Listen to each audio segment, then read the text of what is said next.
50 metre উঁচু জলস্তম্ভের চাপ নির্ণয় করো। তো আমাদের এখানে উঁচু মানে এইচ সমান 50 মিটার দেওয়া রয়েছে।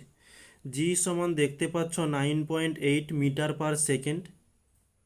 ওকে, আর এদিকে জি এবং ঘনত্ব, যাকে আমরা টি দ্বারা চিহ্নিত করি, এটির মান দেওয়া রয়েছে।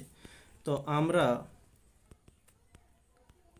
জানি যে পি সমান মানে পি সমান জিজ্ঞাসা চিহ্ন এইচ ডিজি, এইচ এর মান 50 ইন্টু ডি এর মান 1000 ইন্টু জি এর মান 9.8। পয়েন্ট উঠে গেলে নিচে 10 হবে, 0 0 কেটে গেল।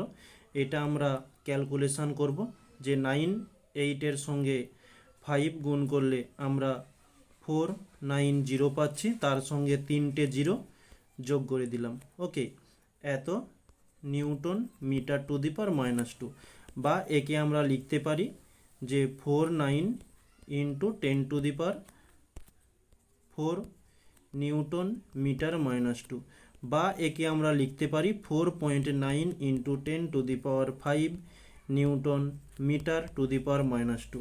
তো আমাদের এই তিনটে যে উত্তর লিখেছি একই জিনিস, তোমরা যেখানে হোক শেষ করতে পারো।